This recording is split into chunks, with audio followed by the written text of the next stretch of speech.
അയ്യൊത്ത് വയലിൽ അലങ്കാരമായി സൂര്യകാന്തി പ്രഭ. വേനൽ ചൂടിലും മനസ്സിന് കുളിർമ പകർന്ന് വർണ്ണവിസ്മയമൊരുക്കുകയാണ് അയ്യോത്തെ സൂര്യകാന്തികൾ.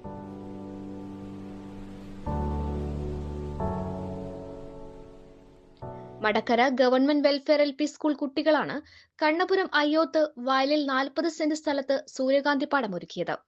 സൂര്യകാന്തി കൃഷിയൊരുക്കാറുള്ള K പ്രകാശനും C പ്രകാശനും പിന്തുണയുമായി ഒപ്പം ചേർന്നു. കൂടാതെ പ്രധാനാധ്യാപകർ CV സുരേഷ് ബാബുവും PTA പ്രസിഡന്റ് PK സന്തോഷും PTA അംഗങ്ങളും വിദ്യാർത്ഥികൾക്കൊപ്പം ചേർന്നാണ് 100 മേനി വിളവൊരുക്കിയത്. കുഞ്ഞുങ്ങളെ പോലെ നിഷ്കളങ്കമായി പുഞ്ചിരി തൂകുന്ന ഈ പുഞ്ചിരിപ്പാടം കാണാൻ ഒരഴക് തന്നെയാണ്. പൂക്കളുടെ മനോഹാരിത ആസ്വദിക്കാൻ ജില്ലയുടെ വിവിധ ഭാഗങ്ങളിൽ നിന്ന് നിരവധി പേർ എത്തുന്നുണ്ട്.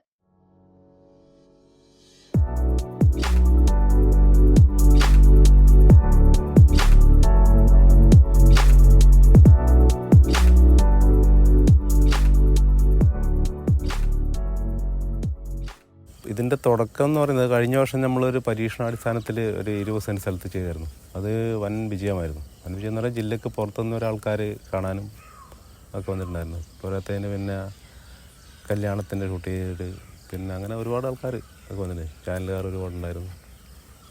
അപ്പോൾ അതിൻ്റെ വിജയം കണ്ടുകൊണ്ടാണ് നമ്മൾ ഇപ്രാവശ്യം മടക്കര ഗവൺമെൻറ് LP സ്കൂളിൻ്റെ പേരിൽ ഇടാമെന്നുള്ള ഉദ്ദേശം ഉണ്ടായിരുന്നത്. അങ്ങനെയാണ് ഇതിൻ്റെ തുടക്കം ഇപ്രാവശ്യത്തെ. ഇതിപ്പോൾ ഡിസംബർ 26 വിത്തിട്ടത്.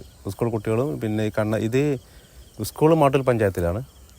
പിന്നെ ഇത് സ്ഥിതി ചെയ്യുന്നത് കണ്ണപുരം പഞ്ചായത്തിലാണ്. അപ്പോൾ ഈ കണ്ണപുരം പഞ്ചായത്തിലെ കൃഷി ഓഫീസറും മാട്ടൂൽ കൃഷി ഓഫീസർ പിന്നെ 2 പഞ്ചായത്തിലെ വാർഡ് മെമ്പർമാർ PTA പ്രസിഡൻറ്റും അങ്ങനെയുള്ള സ്കൂൾ കുട്ടികളെല്ലാവരും വന്നിട്ടാണ് നമ്മൾ ചെയ്തിട്ടുള്ളത്. ഒക്കെയാണ് പറഞ്ഞത്. ഇവിടെ സൂചിപ്പിച്ച പോലെ തന്നെ കഴിഞ്ഞ വർഷം 2 പ്രകാശന്മാരാണ് ഇതുപോലെ ഒരു കൃഷി ഇവിടെ ഒരുക്കിയത്. ഇവിടെ സൂചിപ്പിച്ച പോലെ ജില്ലയുടെ വിവിധ ഭാഗങ്ങളിൽ നിന്ന് അതുപോലെ തന്നെ ജില്ലക്ക് പുറത്തുനിന്ന് പല ആളുകളും ഇവിടെ വന്ന് ഇതിൻ്റെ സൗന്ദര്യം ആസ്വദിക്കാൻ വേണ്ടി നിത്യേന എത്തിച്ചേരാറുണ്ട്. അപ്പോൾ അതിൻ്റെ ആ ഒരു വൈബ് മനസ്സിലാക്കിക്കൊണ്ടാണ് ഇപ്രാവശ്യം ഞങ്ങൾ സ്കൂളിൻ്റെ പേരിൽ ഇങ്ങനെ ഒരു പാടം സൂര്യകാന്തി പാടം ഒരുക്കുക എന്നുള്ള ഒരു ആലോചന നടത്തുകയും അതിൻ്റെ ഭാഗമായി ഈ 2 പ്രകാശന്മാർ തന്നെ മുൻകൈ എടുക്കുകയും അങ്ങനെ 40 സെൻറ്റോളം സ്ഥലത്ത് ഞങ്ങൾ കഴിഞ്ഞ ഡിസംബർ മാസം വിത്തിറക്കുകയും ചെയ്തു. കുട്ടികളും PTA അംഗങ്ങളും അധ്യാപകരും ഒക്കെ ചേർന്നുകൊണ്ട് എങ്ങനെ ഒരു മനോഹരമായൊരു പാഠം ഒരുക്കാൻ വേണ്ടി നമുക്ക് സാധിച്ചത്.